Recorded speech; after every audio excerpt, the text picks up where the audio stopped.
Did it look weird? Greg, don't lie to us. No, it's cute. Yeah, I think Are you it's great. sure? I think it's good. It's Do you want to do one more? Let's do one more right, because fine. I felt like that was Listen, weird. I think we should stop here, get more drunk, and then we'll Perfect. April people is weird, but it's No, I'll be in the shot, so we can't do the joke. Just be like, just be sitting facing the other way. It's Yeah. still hilarious. You could be like, I'm Maria. Yeah, you know, you could be like, Great. I'm Maria. Oh my you god. both are just speaking different languages with no explanation. ようこそリガーディングへ。 I can. Hola, ¿cómo estás? Bienvenido a Re.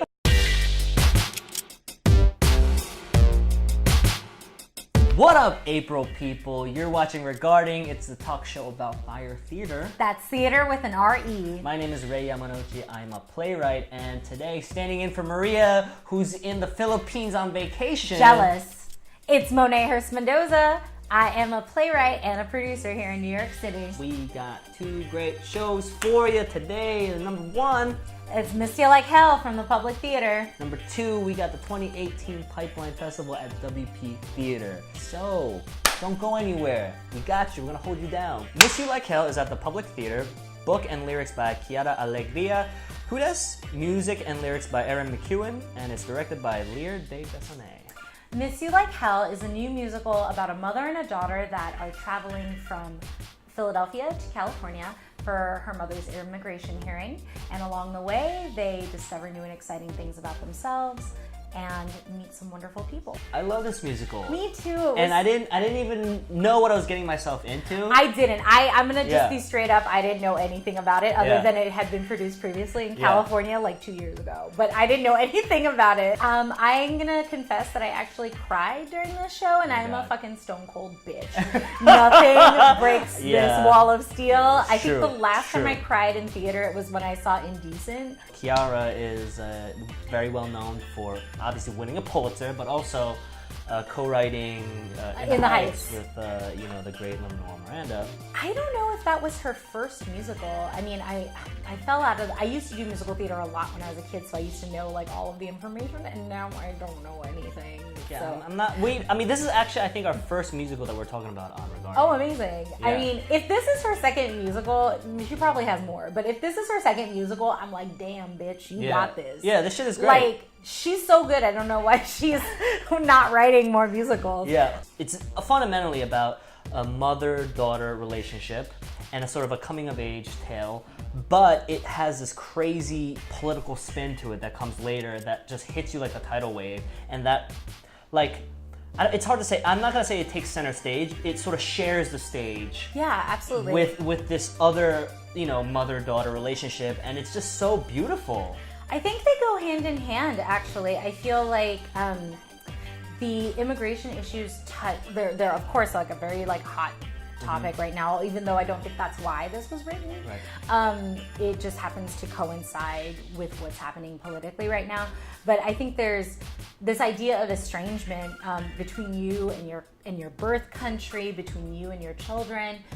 Even if you're not estranged from your children, there is a gap. I feel like a lot of parents like have this moment of estrangement between their children where they're just like, I don't know anything about you and your life after a certain point. Right. Like, and I thought it was really well told. It was tender. It was exciting. And the staging was just like awesome. Yeah. But I expect nothing less from Lear. I've seen a lot of work that she's done at the Public, and it just only just built on everything I've ever seen of hers. It was wonderful. I love the songs. All the music was really, really fantastic. Olivia, played by Giselle Jimenez, fucking killed it. She was phenomenal. She was fucking so killed good. it. Yeah. I was in the emerging writers group at the Public, and one of the Talk your shit. Talk your shit. Stop it. One of the perks is that you get to sit in on rehearsals of the shows that are currently in the season. So last year I sat in on Party People, which she was in, and she was so freaking good. I was like watching her in the back and I was like, who is this girl? She is like totally stealing the stage from everyone else.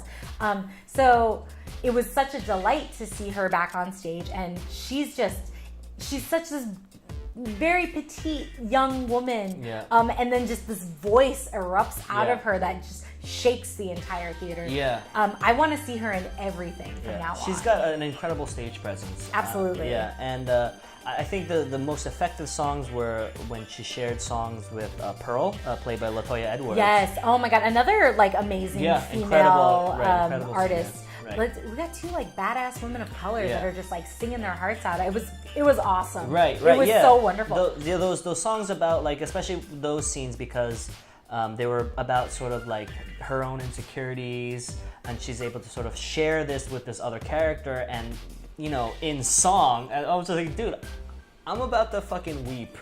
Like, I know. This is incredible. The Yellowstone Park song was incredible. Like, when you see the show, this will make sense. But the Yellowstone Park was just like, it was a great payoff. Like, again, craftsmanship of the book and the lyrics together, and the directing as well. That was one of those moments where everything just sort of fell into place, and you could just relish in the beauty of it. It was so wonderful. I won't ruin it for you, but that last image, oh my God. The last image was... Yeah, it's like heartbreaking, but tender, and I mean, very political. But I actually haven't been satisfied by an ending of a show in so long until I saw that show. Yeah. That ending was so satisfying. Right. It was so good. Right, that's it. Yeah, that's all we're going to say. That's all we're going to say. Yeah. Go. Next one, we got the 2018 Pipeline Festival at WP Theater on woo, the Upper West Side. Woo. For that, we have the Playwrights Lab alumni, Monet Hurst-Mendoza herself. It's me. All right, so talk about it. What's good? Oh, so the Pipeline Festival. So this is the second year that they're doing it. Whoop, whoop, shout out. I was in the inaugural year, so I was like the guinea pig. Well, not just me, but everyone in the lab the first year. And they loved it so much that they did it again. So WP Theater, formerly Women's Project Theater, is the oldest theater in the United States dedicated to producing female artists. And now, under the leadership of Lisa McNulty, it is a theater for female and trans artists.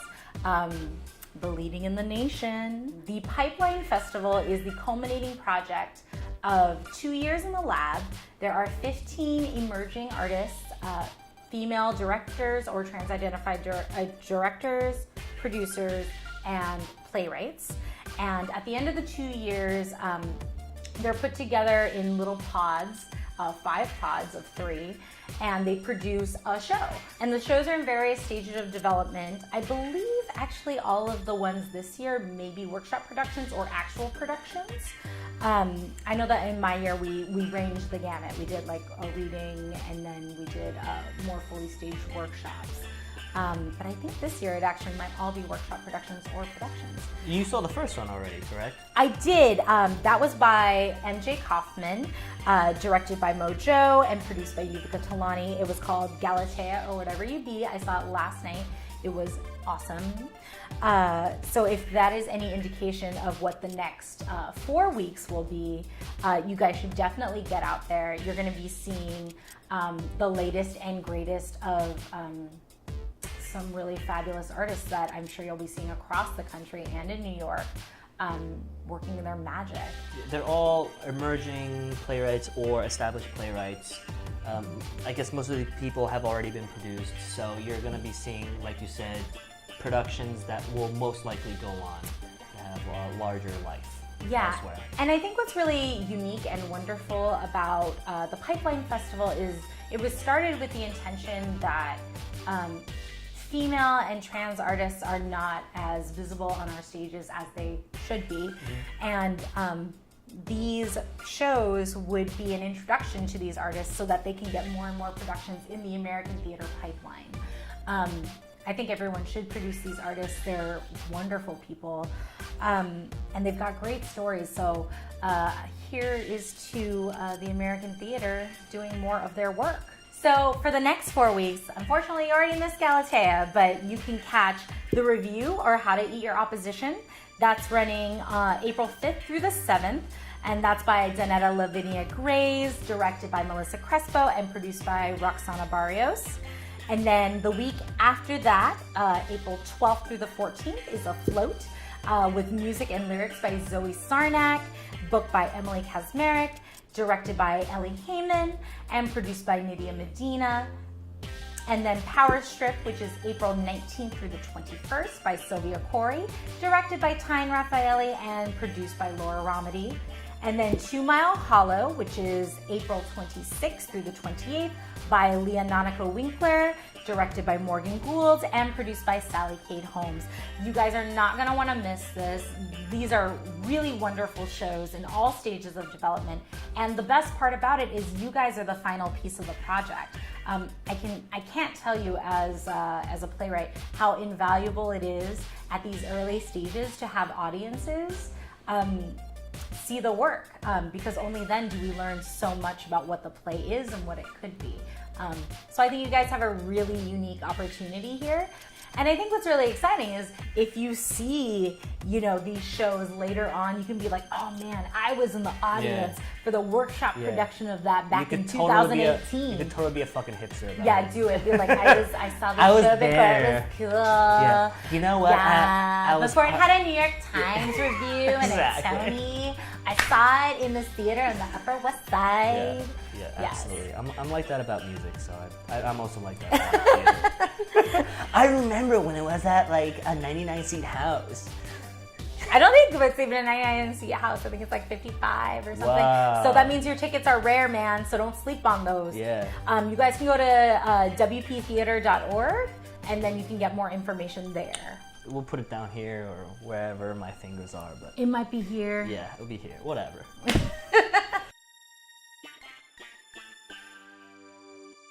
Today we have a stage fashionista, Ghanaian goddess, and a neuroscientist, but not really, DEDE Ayite. Hi. DEDE, thank you for coming on. Thanks for having me. So I understand that you studied behavioral neuroscience at Lehigh University, is that correct? Lehigh. Lehigh University. Yeah. First, what inspired you to study behavioral science? And then how did you transition into the arts? So, the journey. I'm fascinated, I would say, by the human body and biology. And like in high school, I definitely loved like biology class. I love playing around with like dissections and taking things apart and just figuring out like what makes us all tick underneath our skin and what makes people move, what makes people like feel certain things. And so because of that, I decided to pursue a degree in behavioral neuroscience. Oh, cool. Yeah. Cool. And how did you switch over to the arts? Oh man, so like my first year at Lehigh, you're required to take some sort of freshman seminar. And I'd signed up for all these like bio classes and they were all full. And so by chance, they stuck me into a scenic artist or scenic painting class. And I had no idea what scene painting was. I was like, oh, I guess we'll be painting pictures of like scenes. But come to find out, it's like a scene painting class where you paint scenery for the theater. And so from there, I got introduced to Drew Francis, a professor who was a scenic professor at Lehigh. He was like, well, how about you take some more classes? And I was like, sure, like I'll just keep exploring that world as well. And then eventually I came to a place where I decided that I needed to make a choice, and I felt that I wanted to focus on design, at least give it a shot. So while I was doing research on you, one of the most striking designs was from a production of Marie Antoinette that you did at the Steppenwolf. What was the process for that like? Oh man. So I guess before we go into that, maybe describe what the design is. Hopefully we'll have images right now. Cue images, hopefully, Yes. But yeah, describe sort of what they were and then how you went about it. So as a production, so it's an adaptation by David Ajumi, and Robert O'Hara was directing. So Robert came to me, brilliant Robert O'Hara came to me and was like, just so you know, our three leads who played Marie Antoinette and her two sort of sidekicks are African American. And that was sort of like our jumping off point, because it's like, well, we're recognizing these are people of color on stage. And so taking that it's like I had to take that and figure out, well, how would they be represented? Like, how would they, represent who they were and honor that on stage? And a lot of it came from Robert, his ideas of like, well, I want it to be modern, I want it to be high fashion, I want it to feel current. And so from there, I just did a ton of research and did lots of sketches. And I think that's the beauty too, I think, about designing, where like I might do one sketch and then I just keep going, and then until you land on the right thing, and then you're like, yes, I got it. You know what I mean? And this, and I just time back into like biology or like neuroscience. It's the same thing. It's like uncovering. I think you can't be afraid to like ask questions. You can't be afraid to keep digging. You can't, and I think that's just sort of like was the main step for me. It's just about like lots of research, lots of like, well, if I tweak this thing, how does it, you know, if I balance out maybe like a period skirt with something that feels a little more modern, like a crop top or a top that has like some bling on it, you know, what's the, what does that combination feel like? I don't know, maybe this isn't a kosher question, but if it's not, I'll just blink. I'll just give you a little side eye like. No, you don't have to answer, but what is your personal favorite project that you've My done? personal favorite? Oh, I have a couple. Yeah. That's hard. They vary. I mean, Marie Antoinette was definitely a show that I think I'll always hold dear to my heart, because it was a big step for me also in my design career. I think it was one of the bigger shows I'd ever designed at that stage. And There were a lot of actors too. There were a lot of characters. There were a lot of characters, yeah, and a lot of pieces. And the shop I got, I mean, I was so blessed to work with the Steppenwolf costume shop, who were like amazing. And like, I had such amazing artists in that room and space with me. So definitely Marie Antoinette is up there. I did a whiz with Robert at OSF, which was pretty spectacular. Schoolgirls is one I mean, I hold that dear to my heart just because I'm from Ghana, and I mean, the magic on that stage was phenomenal. So I'm sure you know, because if you saw it, you felt it. It's an amazing show. Question that's not on here. Sneak attack. Give me 3 pieces of clothing from your closet that you like, ride or die, can never live without. My mom's a costume designer, so like I feel like I can ask this question and just pull it out. I can't live without like, if I'm going out or just in general, like in my world. In 3 pieces of clothing. It's like clothing. nuclear war, and they're like, oh, you can only take these 3 pieces of clothing as you're exiting the building. All right, so I would start with, I have a necklace my dad gave to me when I turned 16, and it has like, it's a bird, so it's an African, or actually it's a Ghanaian Adinkra symbol, that's Sankofa, which means like, you know, sort of return and take it or look back. It's like, it's a bird that's sort of like looking back. So I definitely would hold on to that, because I think it just holds like so much sentiment for me. And it just reminds me to remember my past to keep moving forward. So that's definitely something. And it's a gold necklace, so it's styling. Like a little bit of bling. You need some bling in your life. So definitely that. Wise words. The other thing would be currently, I have a fabulous pair of like black pants, like black jeans that have fringe on the side. Yes, fringe. And it's my go-to.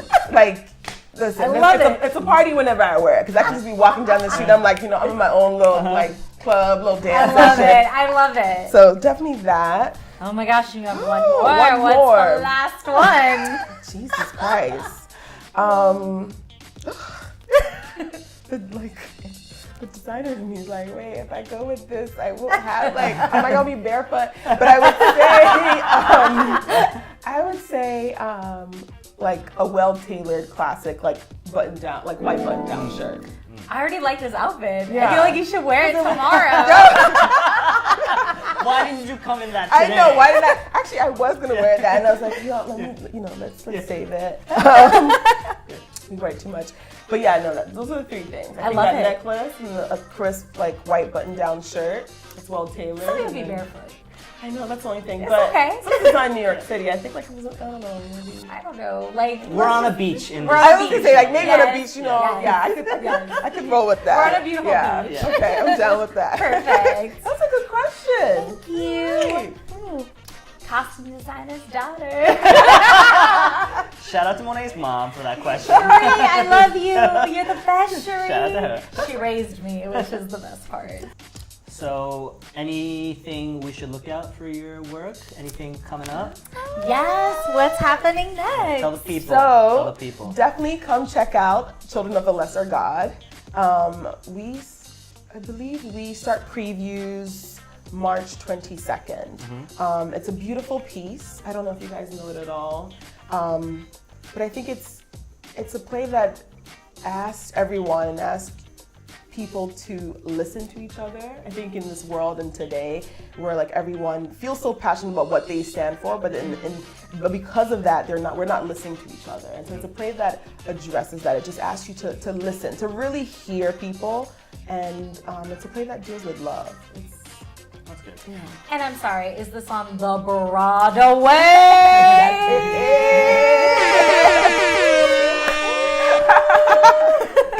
God damn. It is, right? It is. Yes. Yeah, it's on Broadway. God damn. Yeah, God damn. it's my Broadway debut. So, Whoa.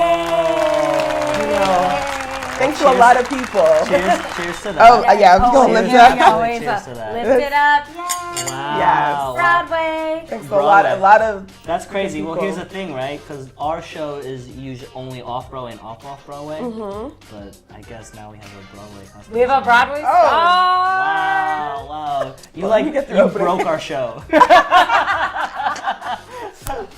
All right. Last thing on the docket. Recommendation for the people. Tell the What should people. they see? Or anything. It can be anything you want. Recommendations. Oh man, I think the biggest thing for me would be go out there. I think check and see when elections are happening wherever you're from. There it is. I Definitely think, vote. vote. Like I mean, just do one thing that will make a difference in a positive way. I think just take ownership of that. Like we are all responsible for whatever is happening, and I think it's on us to take the necessary steps to ensure whatever we want to see in the next few months or the next couple of years to come. Oh, sweet Jesus. Yeah. So go vote. See when elections are happening in your for real. borough, your neighborhood, or your Absolutely. state. But definitely Yeah. don't just be a bystander. Like take action. Yeah. Compost. For the Yeah. love of God, compost. Watch out for those midterms. Yes, So, yeah. Coming up. Take that Congress. Yeah. Fuck this guy in the White House. So. Oh God. All right. Yay! Wow. Thank you, DeDe, for coming on. Oh, Yes, cheers. cheers. Thanks so much for watching. Make sure you go check out DeDe's new show at Studio 54 On Broadway. It's gonna be sick. There's an extended interview at here. Right here. Make sure you check it out. Check it And out. Don't forget to like and what? Subscribe, baby. Please. Hit that like button. Yo, it helps us. It really helps us. So please do it. Like, you know. What are you doing? What? You're fucking me up. Where's Maria? Where's Maria? How am I fucking you up? How am I fucking you up? You hate me so much. Love you. Whatever.